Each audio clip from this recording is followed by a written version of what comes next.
Good morning, everybody, and welcome to our webinar, Putting Family Hubs at the Centre of Your Early Help Offer. I'm David Fairhurst, I'm Executive Chair here at Mutual Ventures, and I'd like to welcome you all to our webinar this morning.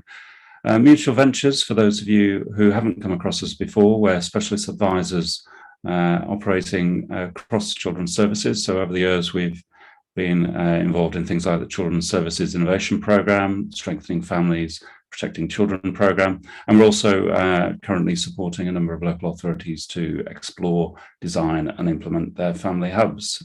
This morning we'll be having a hopefully interesting discussion, learning from the experiences of those who've been involved in the design, implementation and operation of family hubs, and I'll be introducing our panellists very shortly.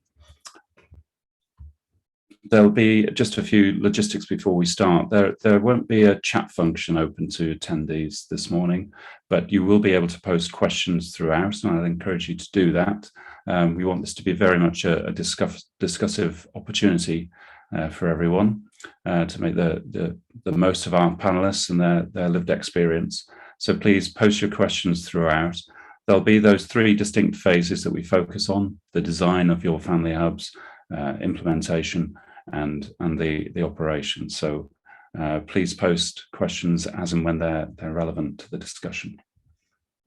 Just in terms of the purpose of this morning, we're going to hopefully give you quite a practical view of the process of implementing family hubs, and also draw on that insight from the first-hand experience of our experts today.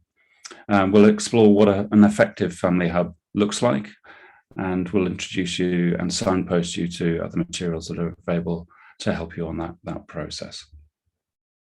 By way of background, and just to sort of tee things up this morning, for those of you, I'm hoping that most of you have come across family hubs and you have an interest, and that's why you're here today. But just to warm you all up, this is an important Conservative Party manifesto pledge, part of their 2019 manifesto pledge. In what was a fairly thin manifesto, family hubs made quite a significant appearance, so that's good to see. And very much they're looking for family hubs to be an intensive integrated support for families with children in the -9 months through to 19 age range, or 25 for those with special educational needs. And the early years champion, Andrea Leadsom, very much supports this agenda and champions the family hubs approach. A statement from her in March 2021 very much backed that up. Government has established a National Centre for Family Hubs, which I'm sure you're all familiar with. That's led by the Anna Freud Centre, and they've established that. Great website, fantastic tools and resources, and I'll put a link up to that a little bit later on. They've got a number of webinars and other support activities that's well worth a look at. And of course, we heard back in the autumn last year in the Comprehensive Spending Review, there was a commitment to at least 82 million in 75 areas, which is a significant amount of funding that they're putting into this particular initiative. We heard just before Christmas the first element of that, a £12 million transformation fund, which was announced and open to local authorities to bid for. The closure date for that was, I think, the 17th of December, so you may have missed that, but I'm sure there'll be future opportunities. That fund's available for 12 local authorities to develop and implement their family hubs approach. And we're seeing this as very much a pan-Whitehall programme of activity. It's currently sort of sponsored by, and responsibility for it is held within the Department for Education, but we've got coordination and involvement, very much significant involvement across Department for Health and Social Care, and also the Department for Levelling Up Housing and Community. So quite a lot of interest, pan-government, for this particular agenda. In a way, and certainly my conversations with others in the sector, this is not rocket science. There's a general feeling that this has been we've been here before with things like children's centres and community hubs and things like that. Family hubs are very much a way of joining up services to improve access, connectivity, and connect professionals and providers with one another, and put relationships very much at the centre of activity between families and professionals providing the services. So those three principles, accessible, connected, relationship-centered, very much at the heart of the contemporary family hubs model. There are 6 core services that it's regarded would be within every family hubs model. I won't read them out, you can all read them there. And there's a broader range of universal plus or core plus services that local authorities have very much invited, local authorities and their partners, I should say, very much invited to consider and involve in their family hubs. But that must be really specific to your locality and the needs of your population. So a lot of flexibility in terms of what your family hubs model might look like, but there's a sense of place about it. There will be a family hub, you might have spokes offering services as well, and there will be a virtual offer as well. So that's creating that sense of accessibility, both physical building and virtual offers, and that extended outreach. So that's just a little bit of by way of teeing things up. Other resources that are referred to, I'll pop this up at the end as well, but you're very welcome to look at Mutual Ventures website. We have a number of other relevant webinars there for you to look at. And also, as I say, the National Centre for Family Hubs, which is an excellent source of resources for the development, design, implementation of family hubs. So I'd certainly recommend you all look at that. So without further ado, we shall dive straight into our discussion this morning. So I would like to introduce our panelists. If you can all pop your videos on, let's have a look at you. My role this morning is very much as sort of question master, although I might chip in with 1 or 2 learnings that we've had from our experiences supporting other local authorities as well. So I'm just going to go around the table and perhaps if you could say a little bit about yourselves and who you are, where you're from, and also just if you could give our attendees this morning a little bit of insight into your particular family hub model and where you are in the design and development. Harry, if we could start with you, please. So hi everyone, good morning. My name's Harry Angus. I'm a programme manager for Bristol City Council, working in the Early Intervention and Safer Communities service. I've been leading on the development of family hubs in the city informally since about July 2020, and formally January 2021, we started our programme of work around family hubs, and we're still very much in development in Bristol.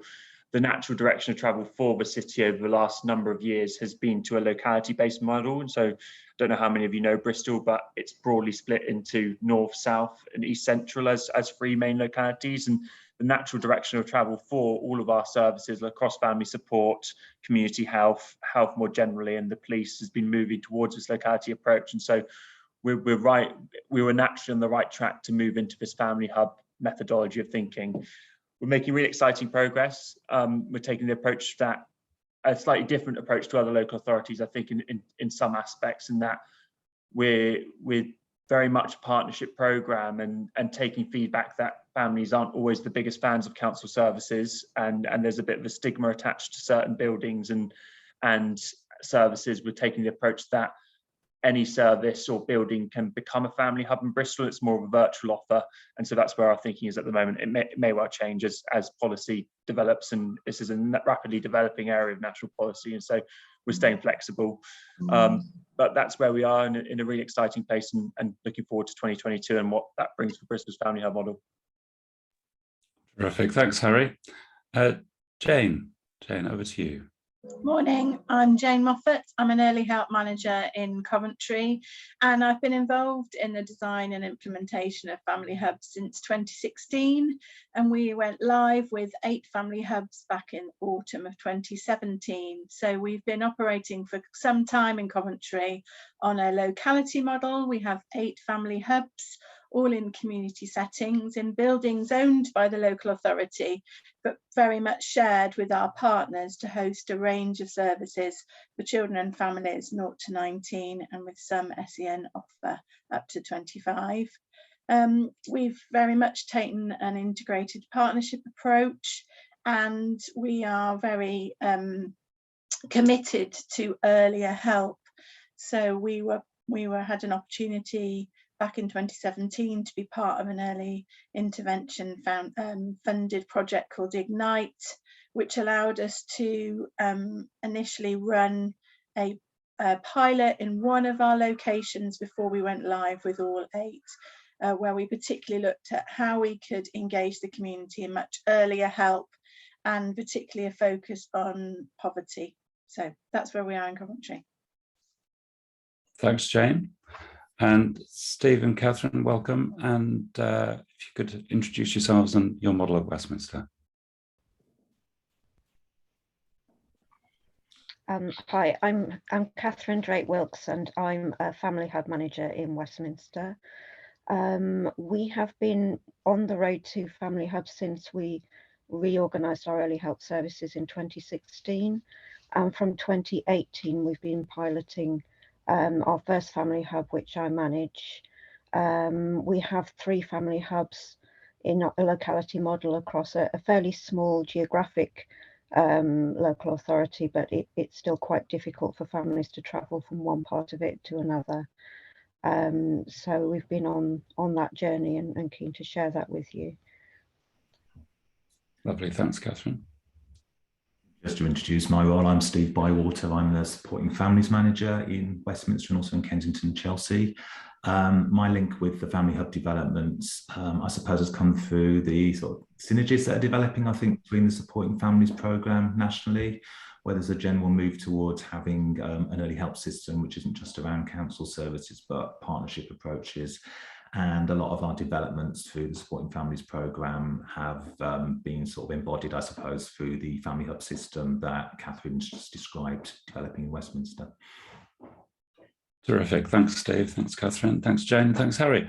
So let's get cracking. Let's dive straight into some questions and understand your journey really through designing and developing your family hubs. So we'll home in first of all on the design stage.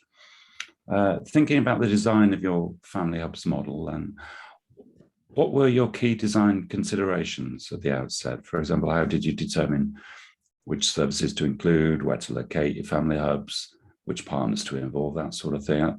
Maybe if we could ask Harry first to chip in, and then Stephen and Catherine, any thoughts from Westminster on this as well? Sure. So with Bristol, as I said earlier, we're still iteratively developing our model and very much kind of going through this continuous design and review phase. And when we first started thinking about family hubs, we were very focused on the 0 to 11 age bracket, and primarily within that 0 to 5 age bracket, because when you presented earlier, David, those Start for Life core services, the 6 of them, that's very geared towards that 0 to 5 age bracket. And so we thought that we in Bristol, we're still fortunate to have a very strong children's centre offer. And so that kind of formed the epicenter of our initial focus. And so we said, where have we got good practice in the city already through co-location, which is sort of a strong aspect of what a lot of people say should be present within a family hub, and understand why is that successful, how we managed to get that to work, and what else do we need to do to bring in other services. And so we formed our kind of core partnership within the family hub approach in Bristol initially of education, so primarily early years at that stage, but education more broadly, family support, community health, so midwifery, health visiting, speech and language therapy, school nursing, etc. And then finally the voluntary and community sector, because they're a very strong role in this, and they're there to kind of fill in the gaps between where the statutory and targeted services end. And so we were very keen to involve our voluntary sector and our faith sector as much as possible and as early as possible. And so when we initially started thinking about it, we basically tried to design as many forums as possible to get the right people in the room together talking about these sorts of things. And it sounds really cheesy, and whenever I say it, I really hate it, but you can, a thing which I heard which really resonated with me is that you can forget stakeholders, but they won't forget you.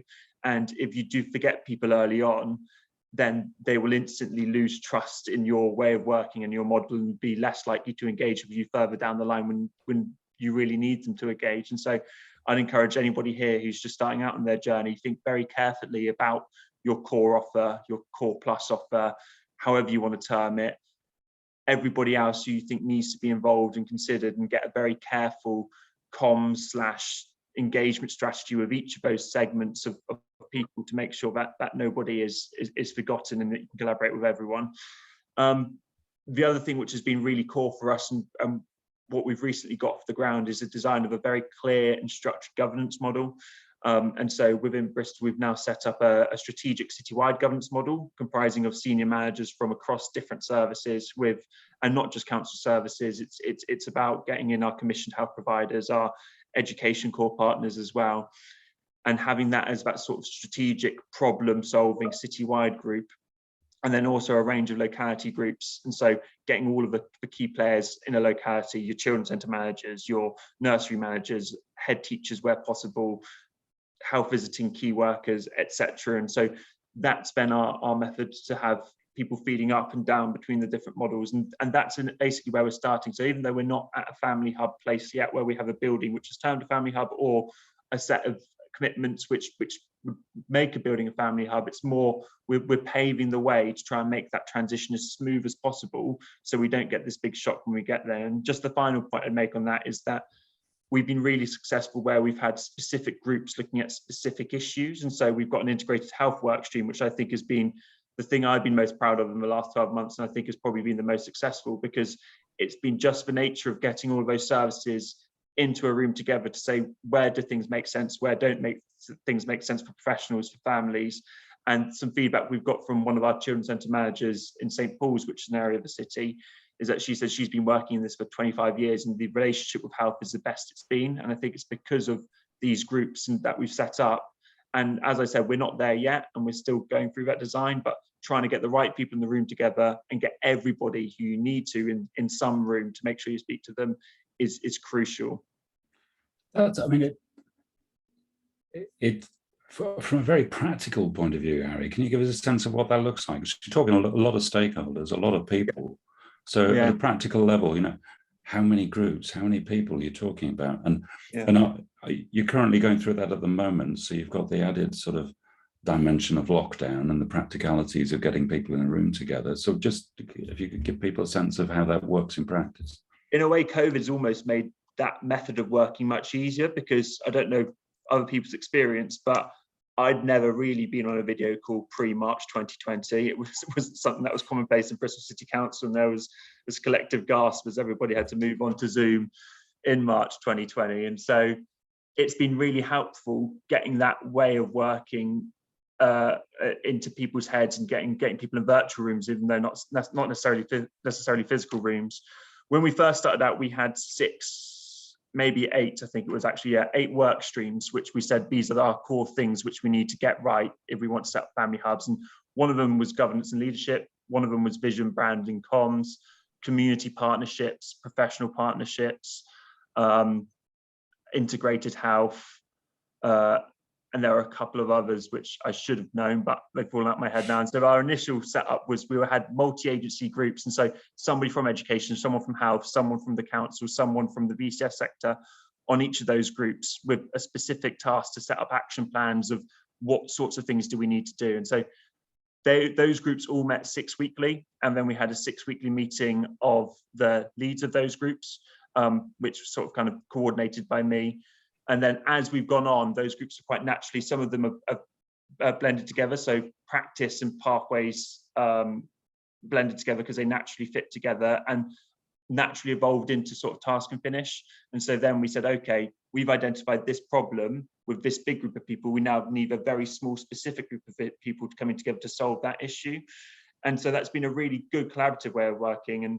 And we've naturally hit a little bit of a point where I think we came at it a bit early compared to those rapidly emerging national policy around this, and we're still getting it now where, big pots of money are being announced. And I feel for the others launching the family hubs in 2017, where the DfE are saying, £1 million to people who haven't yet transitioned into a family hub model. And so we were quite fortunate in our timing that we were still eligible to apply for that funding. But yeah, I think that we've been cognizant of that natural development of that policy and wanting to try and take advantage of those opportunities as and when they arise. And so, yeah, it's a waffly answer to your quite direct question, but basically 6 weekly meetings of core people thinking about specific things. And then if something isn't working, drop it. That's absolutely fine. And we're very au fait with kind of agile methods of working and iteratively developing. And so it's very much, if something's working, that's great, double down on it. If it's not working, don't feel afraid to dismantle it and kind of put your efforts into where you can get the impact and where it can work. Great. Thanks, Harry. Steve, Catherine, your experience at Westminster, similar, or you take a different path? Yeah, spooky echoes of what was going on at and in Bristol at a similar sort of time for us. I think part of the sort of driver around our design was a kind of whole council approach to doing things differently, which happened at the same time as the early help review, which Catherine referred to. So a general move to making services a bit more local in what, as Catherine said, is a very small borough, but at the same time very difficult for people, particularly children, to move from one side to the other. So needing to make services more local was a key driver in our design. We also, from the beginning, I think, felt that it was important to be quite flexible about what we provided differently. So that kind of agile approach again, that we had a pilot in the south of the borough, which opened in 2018, which we think was a good model and has some good ingredients to it, but we were very conscious that there were different relationships and partnerships in the two other localities in the borough. So we very much wanted things to be quite flexible. We listened to feedback both formally and informally, particularly from parents. So I think our family hubs have been a development, as others have said, from their children's centre offer. So the children's centres continue, but parents had repeatedly told us about how the very integrated support they got for children up to the age of 5 there was a bit of a cliff edge after that, and they missed access to that. They also told us they thought we were a bit old-fashioned as well, that we're a bit sort of 20th century. Why didn't we get a bit more digital and drop some of the paperwork that we insisted on imposing on them? So we thought a bit more about that. And again, one of those weird sort of outcomes of the pandemic is that whole digital approach was sort of really helpful during this period. And so parents pushing us to think about that early was helpful in our sort of design thoughts. We produced a logic model, which was done across a partnership. It should be said that I think we've got a really strong early help partnership in Westminster, and that's really helped push things along with a lot of the key partners involved right from the beginning, but constantly sort of building in new people as they come to us or we go to them. And I suppose a really good example of that is the early help strategy that we've had for the last couple of years, which is very much, it's not Westminster City Council's strategy, it's the partnership strategy. It's got a special branding, which is people subscribe to and use across agencies. So that's sort of, the sort of thinking about where we wanted to get to, what the issues were that we wanted to address and so on, but we're looked at very early, but in a multi-agency way. So although we've been flexible about what the offer might look like, some sort of core principles right from the beginning. We also had some sort of shared ideas about how we wanted our practice model to be with families, regardless of which agency we're talking about. So a lot of sort of consensus, I suppose, about needing to think about whole families, having single plans, not having people repeating their stories, and also ultimately having lead professionals. And we felt family hubs were a good way of kind of taking that forward and get some momentum around that. Other important ingredients, I think, were sort of listening to what was going on in other sectors. So in Westminster, we learned quite a lot about the role of care navigators, I think, in adult service and services and health, and we sort of built on that and developed a kind of children's version of that, I suppose. So we've got family navigators, which have been really instrumental throughout this in terms of people that are kind of embodying exactly what we want to do right across the system. And I suppose the other thing is, again, sort of spooky echo of what Harry was saying. We've had a major program looking at our pre-birth to 5 pathway with a particular focus on health, consulting with a really large range of practitioners from health and the voluntary sector, but also importantly talking to sort of over 500 parents about their experience. And that's given us a lot of additional sort of information to respond to, and the Family Hubs program has been a really good place to focus a lot of that activity. So I think that's broadly the kind of the ingredients Great. that we were thinking through as we developed this approach. Fantastic. We're getting quite a few questions coming in, so I think we'll take some questions from the floor now. But particularly going back to I won't take necessarily in the order in which they've come in, but we will get to them all, I hope. So one of the questions we have is around those partnerships. So how do you avoid meeting burnout to ensure effective partnership engagement, particularly with health colleagues with clinical commitments? It's an interesting one from Anonymous. It's a real struggle, and we've had perhaps not as effective engagement with our midwifery colleagues as we'd initially hoped, because they are so operationally focused and they haven't been able to commit the time. And we also have challenges where mismatched localities, where we have two hospital trusts in Bristol, the University Bristol Hospital Trust in the centre, which covers one part of the city, and then a North Bristol's Trust, which covers a very different part of the city and many of our neighbouring local authorities as well. And to try and logically fit them into, do they sit in the strategic group, but do they sit down here, but they need to be involved in local planning? And so it is definitely a challenge and something which needs to be carefully woven in, and something we haven't quite cracked yet, I'd say. I don't know what Steve, Catherine, James' experiences of that, but it is careful management. But something which has worked really effectively is for our health visitors, they now have locality leads, and so slightly more strategic focused roles to support all this sort of development work. And so they've been instrumental. But yeah, I'd say we're more successful in certain areas of the health space than others.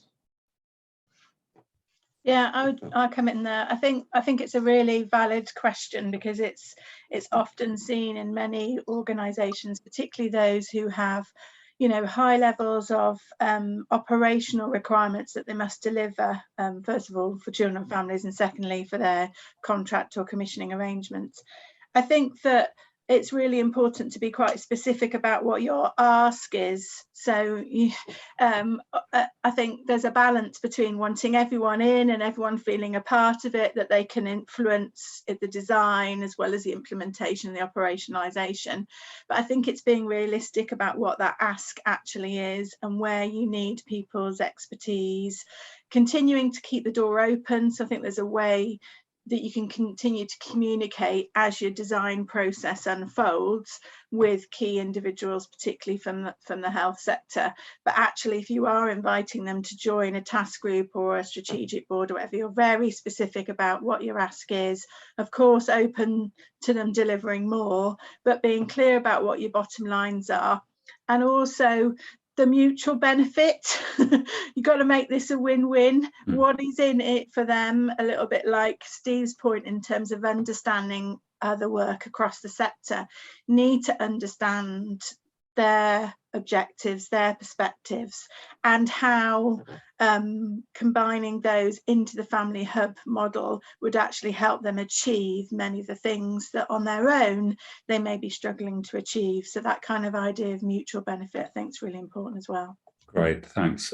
That's really a good question, and some hopefully insightful answers there for everyone.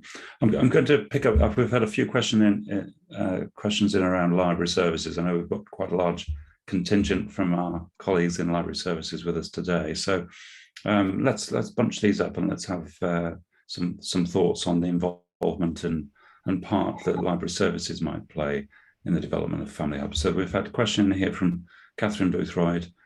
Are any of you working with library services as core partners? If not, have you considered doing so? Library services can support education, home learning, speech, language, and communication development. So I've had that in from Catherine. Then there's another one here. Have any of the models had the library service involved in any way? And if so, how? And I think there's another one here as well from library services. Yes, it would be interesting to hear how the authorities represented here have libraries embedded in family hubs, when they were included, and what value do they bring to the partnerships. So thoughts on library services and the part that they have to play and how you've engaged with them where you have. I can come in on that. Thanks, So in our family hubs, we have integrated leadership teams for each hub, and the children's lead for the locality libraries is part of that leadership team. We didn't have them as initial partners going back, but they have come on board at a later date. And it's been a really positive development for us. We realised that libraries are running lots and lots of groups for children and families. Staff have a good knowledge of some of the local young people who are coming in for homework clubs or to spend time after school, but their staff don't traditionally have access to a lot of training that we do in children's services. So we can really mutually benefit by pooling our knowledge of the needs in the locality. It's been prompted in Westminster by libraries being managed under the same directorate now as children and families. I think local authorities traditionally never know quite what to do with libraries. Are they leisure? Are they what are they? But it's been a mutually beneficial development for us. Thanks, Catherine. Harry? It's something we've been really keen to do, but shamefully haven't yet done. And so when I did this presentation to a members briefing, one of our lead for children, our deputy mayor, she kind of pointed out where are libraries in this, and we've had our hands full with the services which were in the core offer initially, but they're very much a service that we want to think about and want to deliver through, and that's almost like why we've been going down this approach that we don't necessarily want one building to be a family hub. We want it to be more of a virtual model, and we very much see, family hub services or family hub operational delivery being delivered through libraries, and libraries can be where I ultimately want it to get to is having a nice little sticker that you stick in your window saying we are part of Bristol's family hub model, with a nice little picture of an umbrella or something, where then any family can recognise that as part of, oh, I know that what that means. I know that means I can get access to these sorts of things and speak to someone about my issues, so that you create those non-stigmatising spaces, and you can have that anywhere. The police station can be part of it. You can have the charity shop which they go to on a weekly basis. That's where I'd ideally like it to get to. How viable that is, I don't know, but that's where I'd like it to be in our journey. Thanks, Harry. I'll just take one more question for now from our attendees, and then we'll move on to think about the implementation of family hubs. So we've got a question here from Heidi Shaw. One of the questions I have is how the panel have designed performance and impact measures into the model. What does success mean for them? I think that's a really interesting question. Who'd like to have a stab at that? It's got the panel stumped. Jane, come on, give us some thoughts on this one. Well, I think this would be a lesson learned, if I'm honest. So I think that in our design phase, we didn't consider that well enough. So that would be one of my lessons to pass on, that sense of, whilst we were very iterative in design, and that brought us many advantages, I think it is important to have the end in mind from the beginning as well. So I think that we've continued to work on that way into implementation and operationalisation. And because the timing for Coventry, and as is in Westminster, it's part of a much bigger transformation programme. I think, for example, the intersection with what was Troubled Now Supporting Families programme wasn't fully acknowledged when we launched our family hub model, but clearly since we've been operational and ongoing in our design of our services, the kind of expectations around supporting families and evidencing change have become much more central to the work of the family hub. So we obviously have a quality assurance framework within children's services as well around the quality of that work, but most of our outcomes and impact measures are related to that. It also, I think that lesson learned in terms of start that conversation early, because we're continually to have that conversation around a shared outcomes framework for our 10 early help outcomes. So obviously delivering the right help to the right time and targeted family support is just one of the many things that we are attempting to have an impact on for children and families' lives in Coventry and in the other places. So actually establishing what those early help outcomes are across the partnership, how we might measure them, what good looks like. I think it's really important that you start that work early, because it's amazing how long it takes. Obviously, we've all over the last few years become very familiar with, you know, the how, in terms of, you know, data lakes that we've all drowned in, and warehouses and all sorts of things. People think it's the how that will be the most difficult thing. I'm not convinced it is. I think it's the why and the what that is actually quite challenging. Many services might traditionally be more focused on activity, so what work they're putting into a service and what outputs they might have, and actually taking people on a journey to consider outcomes and impacts is challenging. I think this is an area where the voluntary and community sector can actually really lead on their expertise, because many of them are reliant on good evidence of outcomes for their funding. So I actually think that in Coventry we've learned a lot on being able to have good, robust, outcome focused frameworks from our voluntary community sector, because their livelihood survives on it. So certainly lessons learned for us along the way on that. Thanks, Jane. Some good lessons there. I'm going to move us on now to think about setting up your family hubs and some of the key challenges of implementing your model. So if we maybe can share some thoughts, some learning on that aspect. Steve, can I come to you on this perhaps, or Catherine, from your experience at Westminster? So what were the key implementation challenges when it came to setting up your hub? Yeah, some of them have been partly reflected already, I think, but one of the key ones just was getting a good understanding of the different partners' needs and their challenges. So one of the things we wanted to do quite quickly was develop a workforce development program, which we did get going fairly early on when we developed the first hub. But throughout time, with that, we had to learn quite a lot about the different needs of different services. I think we worked from the assumption that all services had kind of full-time employees work like they do generally for the council, who can have a kind of professional development plan and so on. But we were working with such a range of services. Some of them literally had volunteers who were working 1 day a week, who were actually providing a huge amount in terms of support for families. But a 4-day training program was just not helpful for them because they couldn't attend it, didn't have the time available to do that. So we had to listen to a lot of feedback around that and be able to change things over time. And I think the integrated leadership teams that Catherine talked about were really helpful with that. So being able to get some very immediate feedback about things that need to be done differently over time.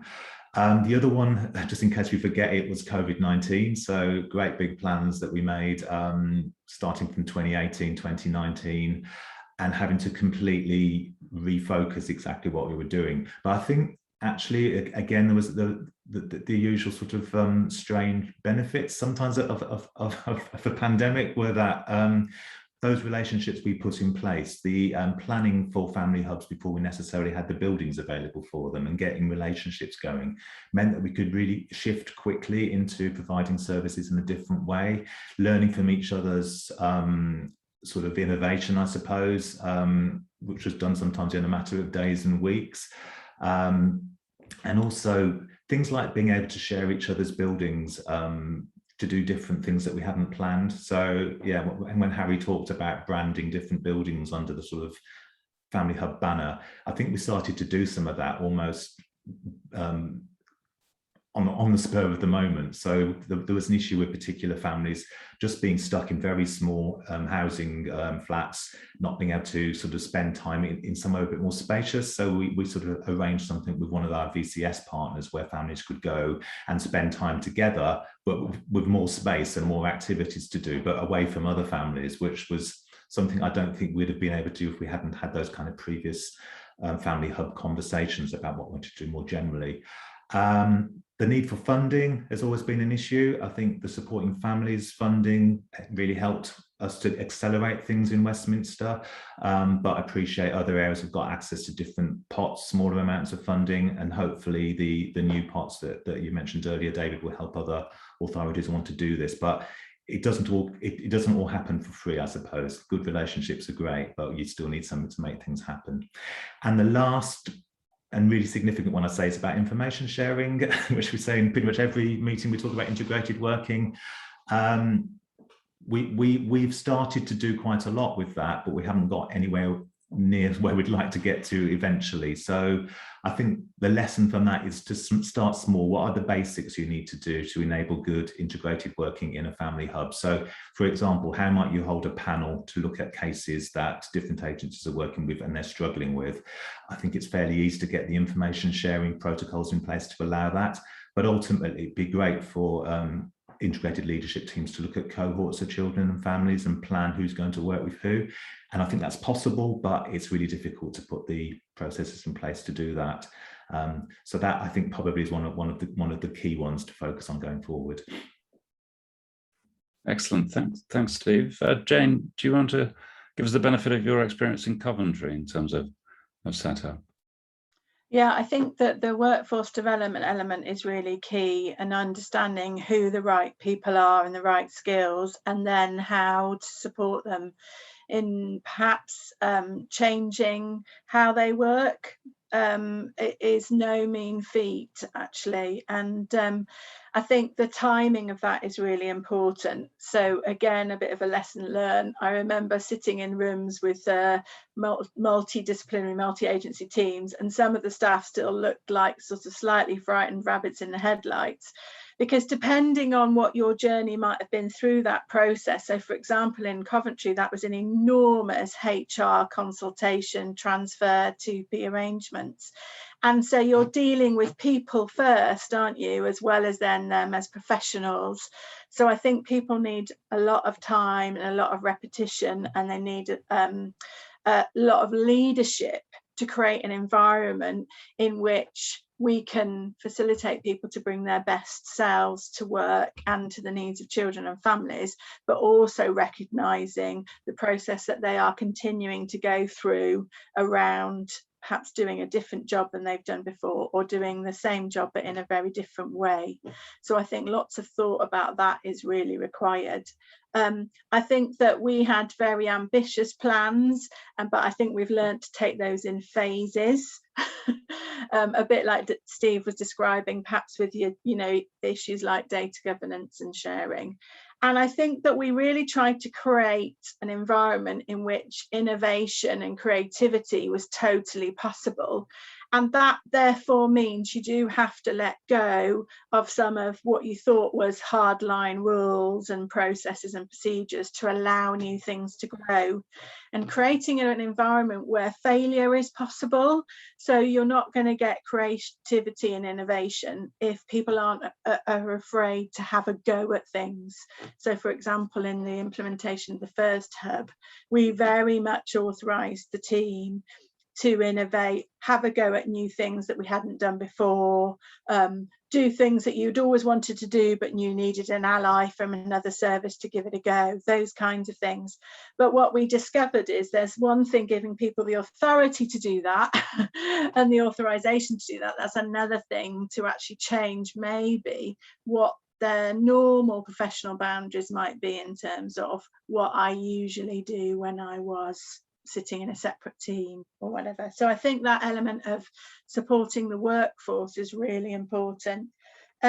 We obviously use and continue to use quite a lot of data around how we designed, implemented, and then operate our family hubs.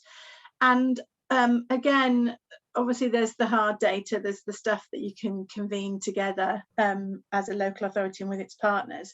But I think it's really important as well to learn from people who have been doing this thing. So as you said in your framing, David, this is the next iteration of design of community-based, place-based, whole family working with families who need help. And many, many people have been on a 25, 30-year journey of that. So there is new things to discover and that opportunity for innovation. But I think as well to actually give acknowledgement to the people who, for week in, week out, year in, year out, have been working in communities and know those communities well, as well as, of course, the community themselves. So yeah, that sense of being open to new ways of working in all of its in all its glory, really, and what those might be. I'm interested in the kind of authorizing environment, you know, you say in terms of giving people that freedom and flexibility almost to evolve the services in the way that they need to be evolved in the locality. When it comes to governance of family hubs, how have you set things up in Coventry? So how are decisions made, and how are staff empowered to make those decisions? So we have, as described by my colleagues, we have a citywide early help partnership, which reports into the safeguarding partnership. So the strategic and formal governance is held there, but we also, at the same time as setting that up in our family hubs, we set up locality governance arrangements. So we have 4 localities in Coventry, each hosting 2 family hubs, and they are multi-agency groups. We also have representation from families and young people on those groups as well. We call them early help advisory groups. And different to perhaps, because like other places, we moved out from a children's centre model into family hubs. So different from the partnership advisory boards of a children's centre, which was a scrutiny holding to account, we shifted towards a collective account. So this is not an accountability of the family hub to its partners. It's about saying, okay, well, what are people who live and work in this locality area saying about, first of all, the services that they are receiving, with the family hub being a core of that, but also about what do we know about the people who are not receiving the earliest help that we might be worried might need some help. What are people saying about what it's like to live in this area and raise a child? So I think the local governance has really helped us to focus back to children and families, which is of course why this thing is there. But you can get distracted or focused, and rightly so at certain times, on how we will work together as professionals, how we bring different skills together. But I think that constant check back into children and families' lives is really needed. So that's how we've done it, and we continue to develop that model here in Coventry. Yes, thanks, Jane. I'm going to take a few more questions from the floor. So we've got a couple around the involvement of parents in the design, going back to the design aspect. So Julie Lannan asks, are parents involved in design? And we've also got another question here, I think, from Diana Robertson around parents. Yes, how has relationship support for parents been integrated into your family hubs model? Has relationship support formed part of consultation or co-production processes? Any thoughts? Harry? Chip in quickly here. So we were very careful we were very careful to go on our co-production journey before we had fully articulated what we were wanting to ask. And so I don't know how other people's local authorities have handled this, but I think Bristol's got a bit of a reputation for constantly asking people what they think about things, and then finding that the thing that we hear back is hard to deliver or impossible to do. And suddenly, what's the point of the exercise? It makes people lose trust in the process. It makes people disengage from it. And so we didn't want to go and ask the same questions which had been asked a lot of times before in our co-production sort of things, especially when we hadn't fully articulated in our heads what our family hub model was going to be or look like. And we still haven't got there, you know, we're still iterating, still developing. And so we were careful not to. And so instead we did a slightly different approach where we employed or commissioned a researcher to look across all of the different areas where we had done those conversations and consultations, and collated that to understand what families and organizations and groups and carers, etc., typically say to us around this space, and where are there the gaps. And so then we could do very focused and targeted questions around co-design, etc. But absolutely, now we've got things up and running and things articulated in a bit more specific detail, we're looking to try and get people from our parent and carer forum in on that citywide strategic group to help shape that, and those voices heard at the locality group as well, and continue to be heard through, because as I said earlier, we're not exactly moving to a new family hub service. The family hub is a collection of services, and so the responsibility still lies with those services that make up that bigger service.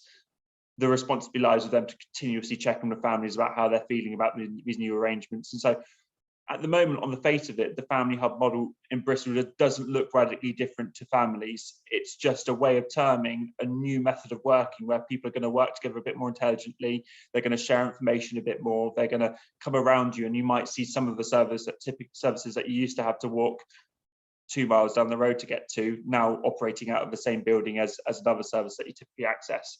And so yeah, it's something that we were hesitant to rush into, and I think we were vindicated in that approach, because it meant that we were more clearly articulated now that we do want to speak to them.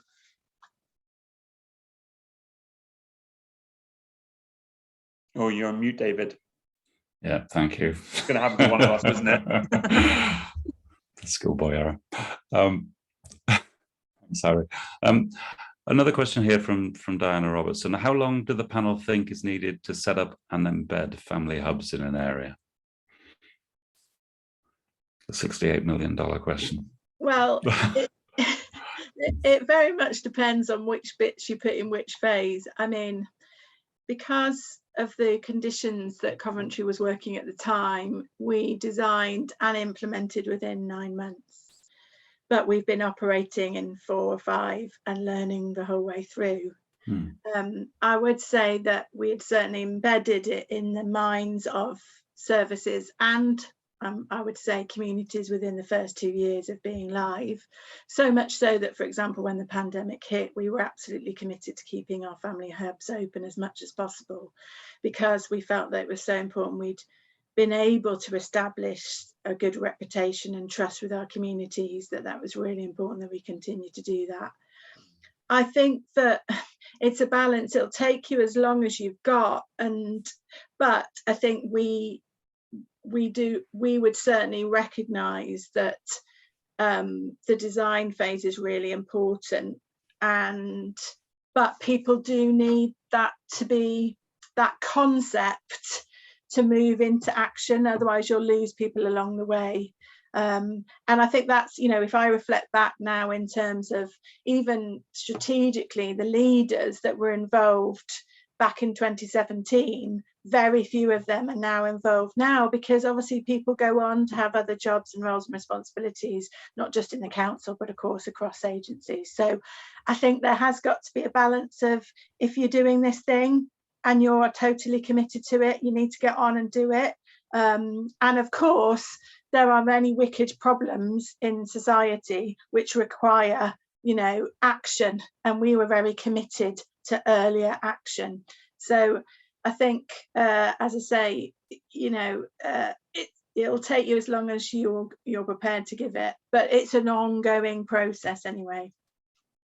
I think I'd just add to that, it depends entirely on your local context and how big your carrot is and how big your stick is, and how much can you sweeten it, and how much is it woven into your strategic delivery plans, because something you'll always find, and I was thinking about the challenges earlier when we were speaking about them, and I think that, you know, we've had a nightmare with trying to get Bristol City Council children's centres Bristol City Council laptops into children's centres, because we're not part of the IT strategic delivery plans, and so suddenly you get everything just grinds to a halt. And so I think it's about trying to build in the mechanisms that you can incentivize people to engage with you and work with you, and then also have the weight of these big strategic plans, because we all know how local authorities operate. If something can take a long time, it will take a long time. And so it's about how do you weave in between the boundaries and kind of be a bit avant-garde in it, and kind of, yeah, try and operate on the edge of where's appropriate. I'd say that. Thanks, Harry. Steve, were you going to come in there? Yeah, I was just sort of pleased that I think Jane had almost said it's as long as it takes, really. I think that's the answer. I was going to say possibly about 2 years if you're clear about your design principle from the beginning, but that should take a while to work up, and often that's taking place in parallel to trying to implement them. So I'd say, I suppose if you're doing them well, you've never really finished the process. You need to be clear about who's not using family hubs, who should be, what services are missing, where there's a clear need for those services, which outcomes are you not achieving, and what's that about, and how might you need to reorganize your family hub to deal with that. And I think that other point about accessibility as well to families, I think the services are now probably more accessible than they were 3 years ago through 3 buildings that we've got, but it's not going to help every family who doesn't live close enough. And that sort of idea about making the hub available in different settings other than just the main building is really important. And I'm really intrigued about how, say, a big county would manage that with villages and so on. You know, that sort of accessibility and that need to sort of have family hub type services in different settings. And that probably goes back to things like discussions around libraries, for example. Excellent. Thanks so much. We're down to our last 5 minutes. That hour has flown by. So I'd maybe like to stick with colleagues from Westminster just to give some thoughts on operating family hubs. What, from your perspective, are the critical things you need to do to get your model working well? Maybe just a couple of minutes, a few thoughts on that in the final few minutes we have. Catherine, do you want to start on that as you're living and breathing it?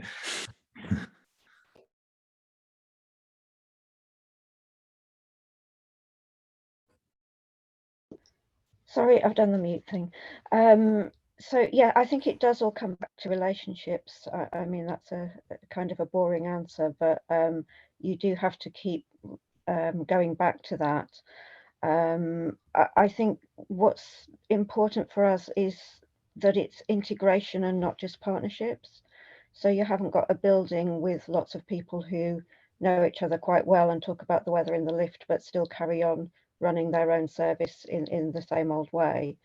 And the families still have to repeat their story every time they sort of encounter one of those firewalls between services. So that is a lot of change that you have to manage, as people have referred to. So I think that integration for us is what the family hub is before the building. Having said that, buildings are important as a public face, as representing that integration and somewhere that people can come in. And people come to us and bring their friends and say, can you help them as well? And that for me is the most important measure of our success in a way. That recommendation.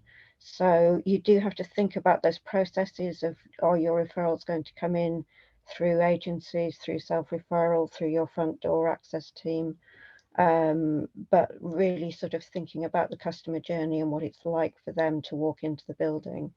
So actually whoever's sitting on reception is maybe the most important person in the building sometimes.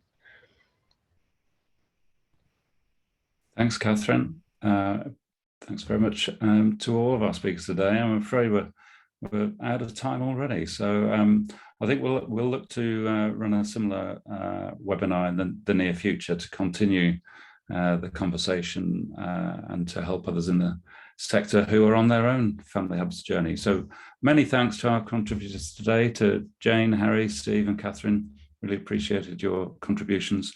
There will be a recording of this webinar available through our website in the next couple of working days, so please do let colleagues know if they couldn't make it and be here today. They'll be able to watch on demand, as it were, in their own time. And you'll find, as I say, a library of past webinars available on the Mutual Ventures website, which may also be of interest.